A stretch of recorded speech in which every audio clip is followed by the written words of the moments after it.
Is Theresa Caputo truly the sovereign of the spiritual realm? Theresa Caputo, recognized as the Long Island medium, regards herself as a sovereign of the spiritual realm. Nonetheless, numerous individuals possess diverse inquiries and uncertainties on this matter. Some assert that she genuinely communicates with spirits, but others harbor skepticism regarding her abilities.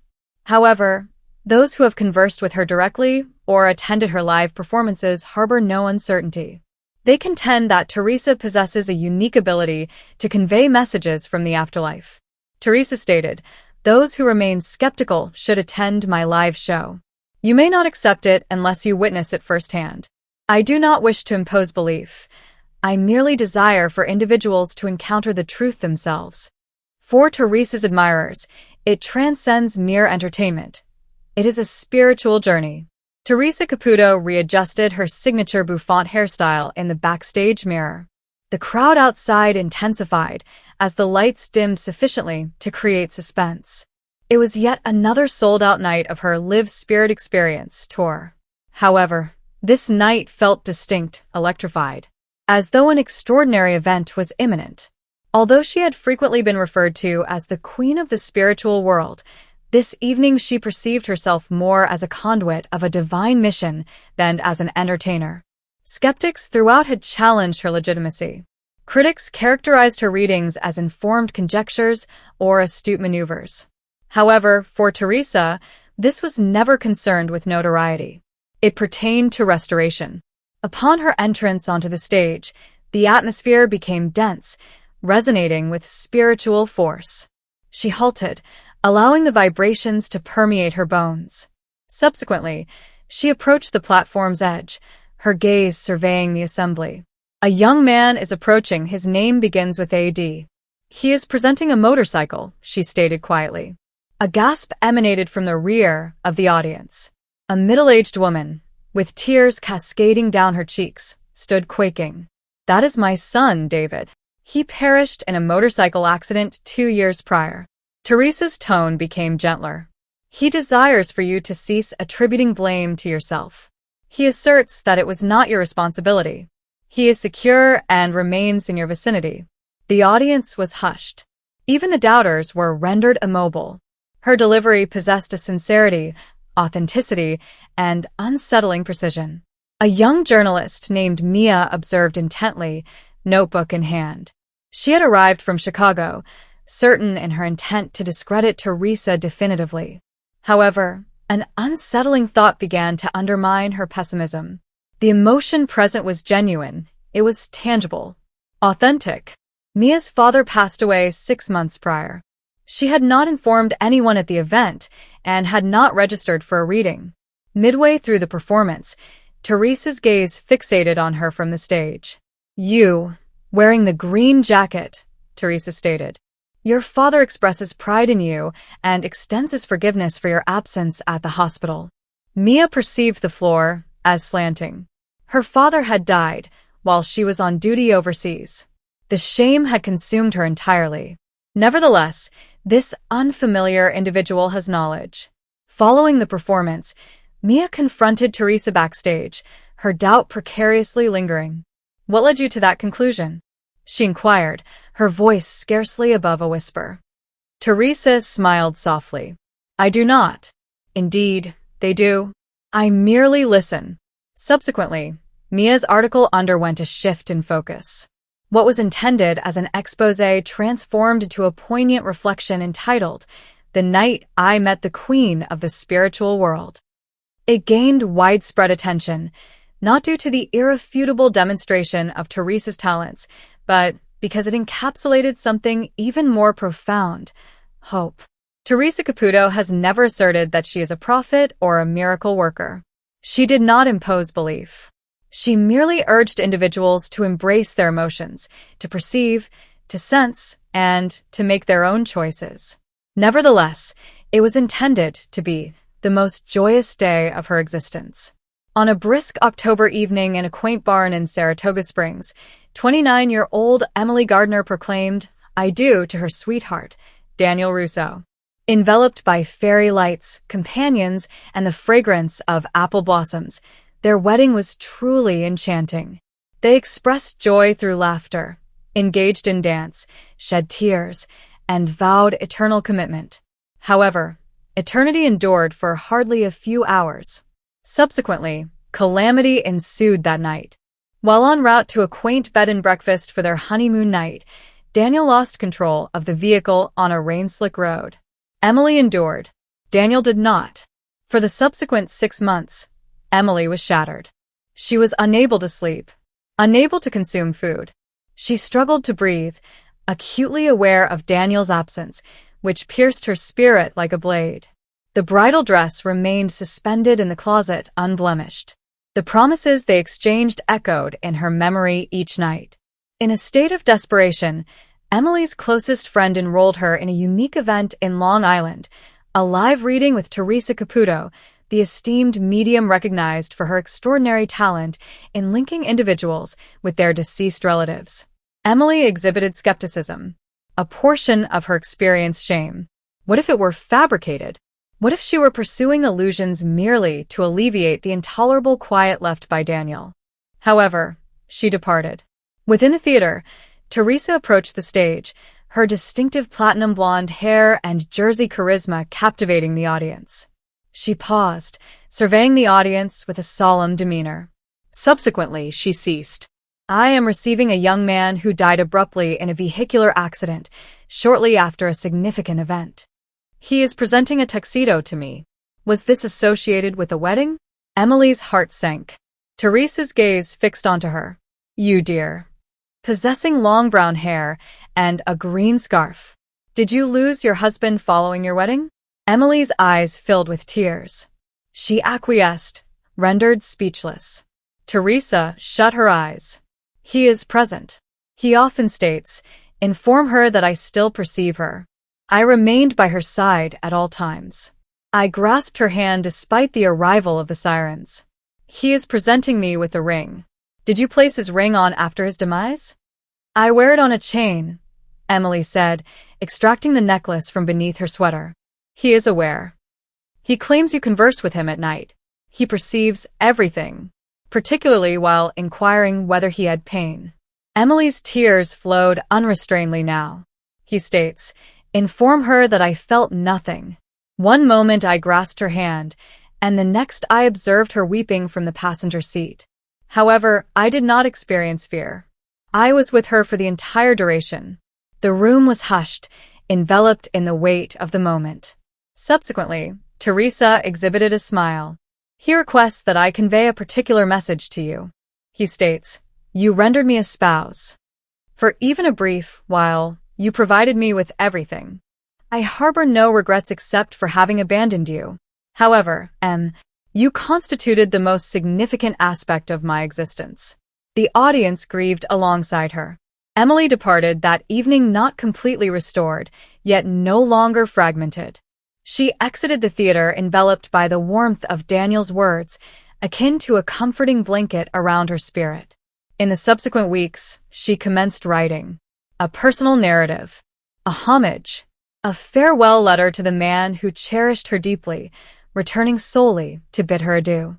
Each night, prior to sleep, she caressed the ring on her necklace, said, "Good night, my love," and was certain, without question, that he remained attentive. Nonetheless, the ballroom of the historic Ritz-Wood Hotel in Long Island was imbued with hushed expectation. Individuals from many backgrounds assembled, clutching photographs, antiquated mementos, or simply burdened by poignant recollections. The poorly illuminated stage had gentle lighting, a white recliner, and a solitary microphone. Tonight, it was a hallowed space, a connection between the living and the deceased. Theresa Caputo entered, characterized by her distinctive blonde hair, leopard print heels, and an amalgamation of confidence and gentleness.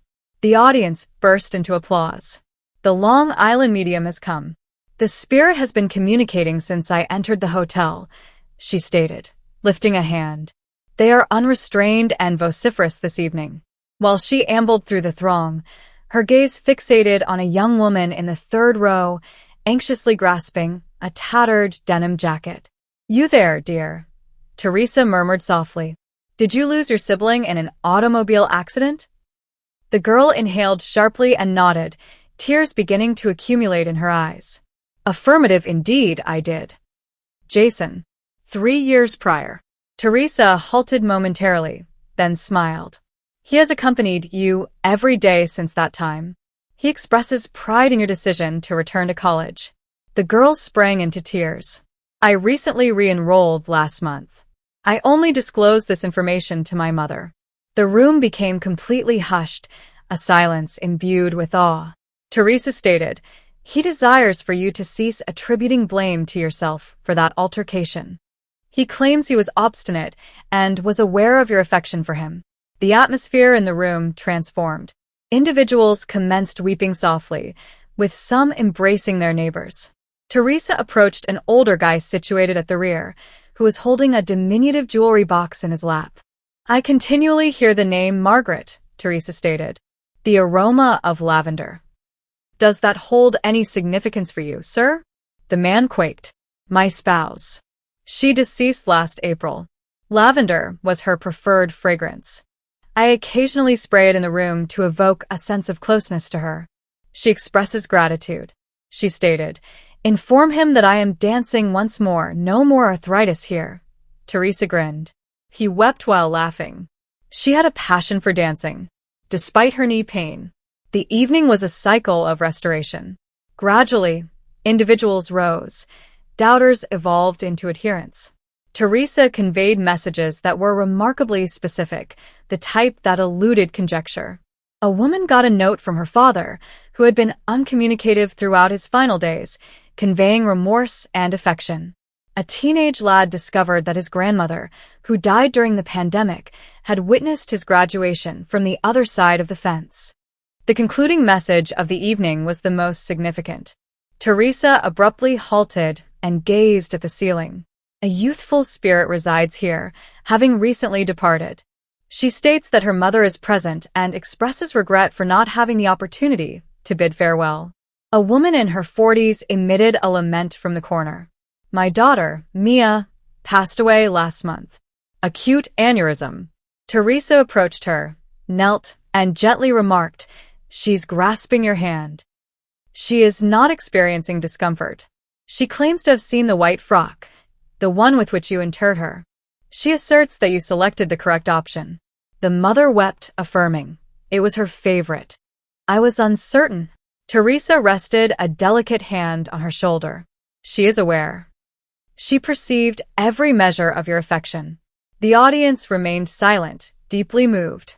This was not merely a performance. It was a hallowed reunion.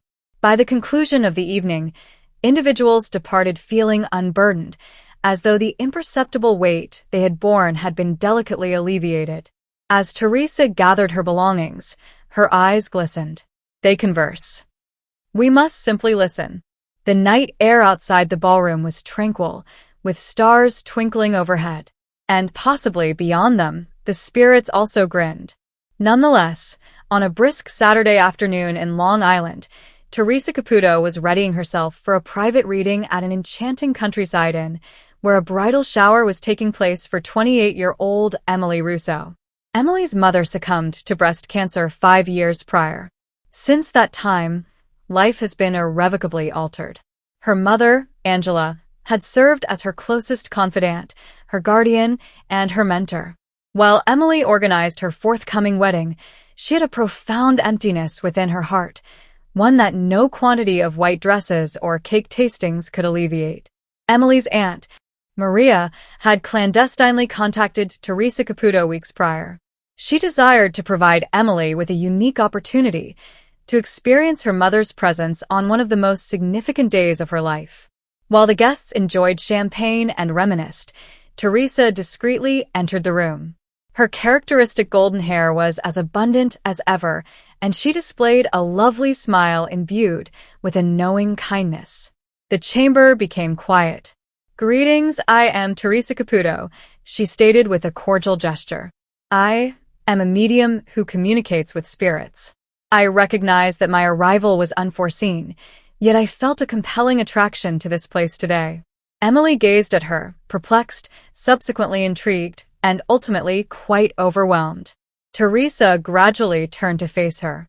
A potent feminine energy is manifesting for you. She continually gestures towards your ring. Are you planning to marry soon? Emily acquiesced, her eyes already glistening. She stated that she did not wish to miss this. She states, "Convey to my daughter that I never departed. She is presenting me with pink roses. Does that hold any significance for you?" Emily's hands instinctively covered her mouth as she started to tremble. Her mother's preferred flowers were pink roses. Emily intended to include them in her bouquet as a tribute to her.